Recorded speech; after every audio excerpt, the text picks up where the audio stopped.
Traveling the world through spices and people. Can it be any tastier?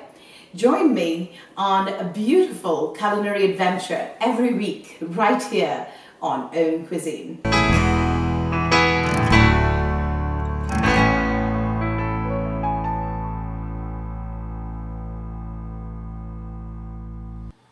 Namaskaram and welcome to another episode of AUMcuisine. We are traveling down the southern part of India to a place called Tamil Nadu, and we're going to be making an Poriyal, which in other words is a potato fry.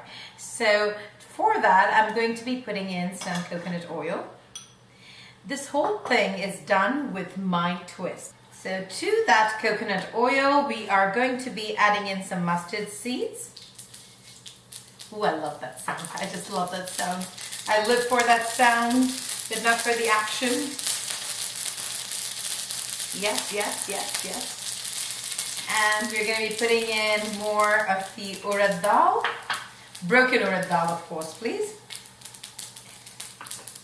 And while that's browning up, add some red onions. So there is not one way to make, like a potato fry in India, of course, right? But I'm going to be making for you the version that makes me extremely happy, right? So whenever a flavor of something makes me happy, I'm really compelled to share it. So I'm going to be adding in garlic. I just like adding a lot of garlic, I must tell you that. So if in case you want to make a version with less garlic, that's fine too. And then we are going to be adding in just a teeny weeny bit of ginger. So you have to understand one thing about southern India.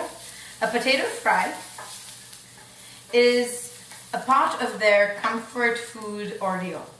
They like to eat it with this thing which is called tair sadam, which is a yogurt rice. And I've actually done an episode of like a vegan version of this yogurt rice. So it's really interesting to see how this famous potato evolves all the way from Kashmir, where there is the dum aloo. Then it becomes something else towards the western part of India, something in the eastern part, and many variations in the southern part. I'm going to be putting in some curry leaves and a teeny weeny bit more of the coconut oil.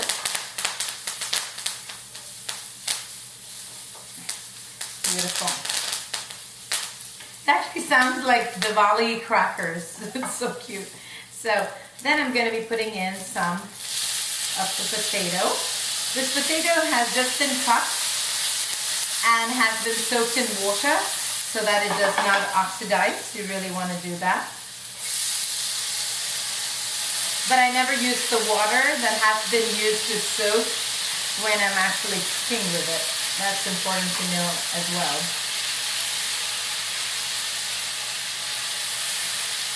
Beautiful.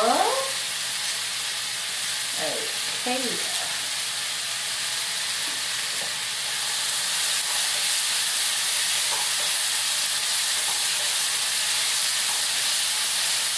Beautiful. Look at that. Now all of those spices and the onions have really blended through here. I'm going to be adding in a few more things. So I'm going to be adding in some turmeric, some coriander powder, and some chili powder based on how spicy you would like it. Now in order for the aloo or the potato to cook really effectively with all the flavor in it uniformly, you never pour water into it.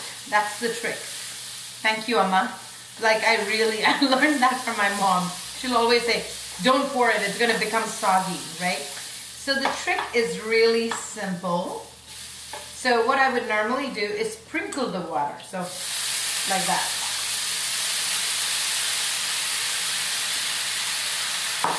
And you keep on moving it through like that. Beautiful. a little bit more of sprinkle.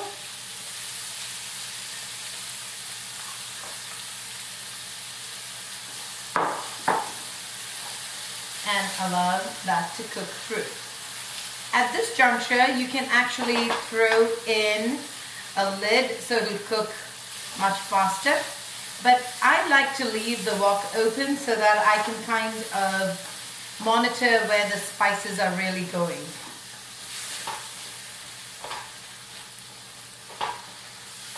So as the water keeps disappearing on you, you're going to be adding in more water, like a sprinkle, not too much.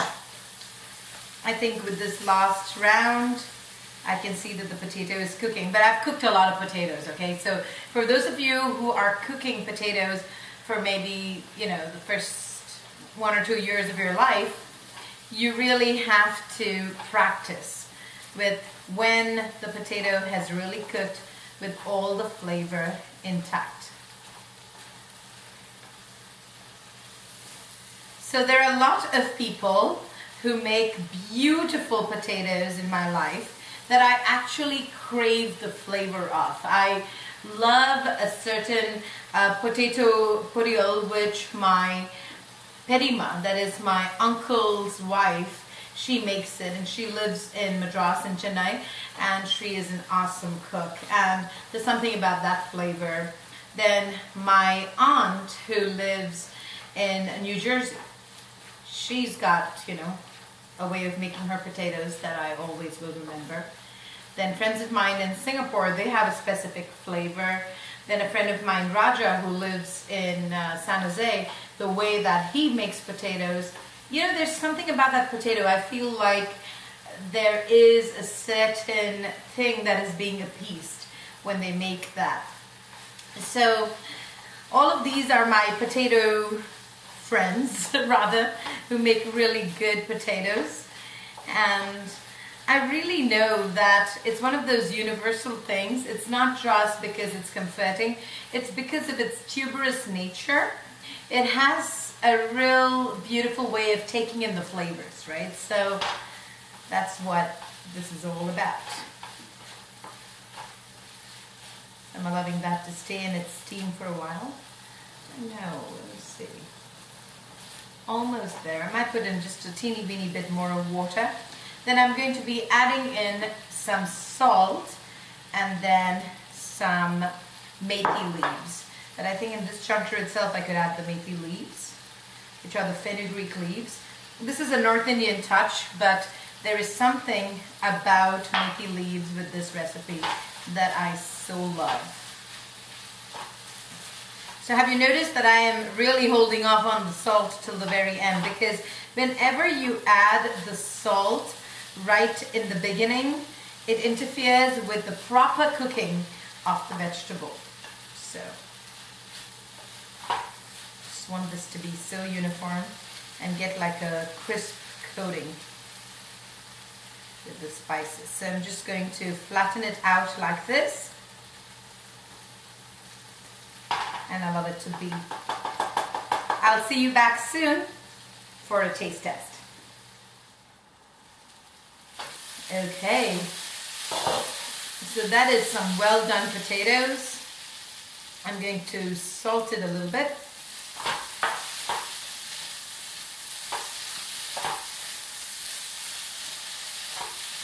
And after that is done, turn it off. So let's see now how we can plate it. So here in a little beautiful plate with a little cup in the center, I have some baby kale. So what I'm going to be doing with the baby kale is just line them up in the periphery of the plate.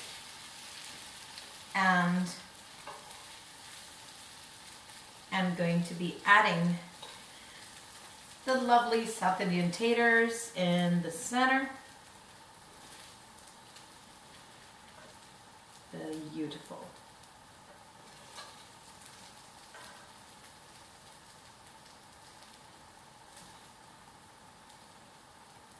It smells magnificent. Take a little bit of coconut oil in your hand and put it in the rims or the entirety of the leaves as you think out, so that it would, a little bit of shine is good. And then in addition to that, I'm going to be putting in a lemon wedge on the side. I'm going to use the other lemon wedge and create this. That's looking just lovely. Just clean up a little bit on the sides, and there you have it. My version out of the gazillion versions of South Indian potato preparation, but I have to see what the taste is like.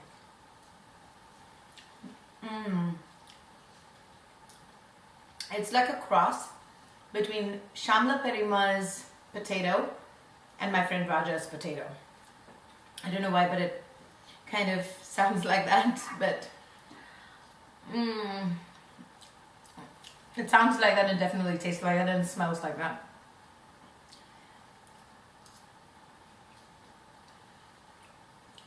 Perfect. Exactly what was ordered by the heart and the memory of a beautiful time growing up in this lovely place in southern India. Until we meet again in another nostalgic journey with spices. This is Vaidya Priyanka.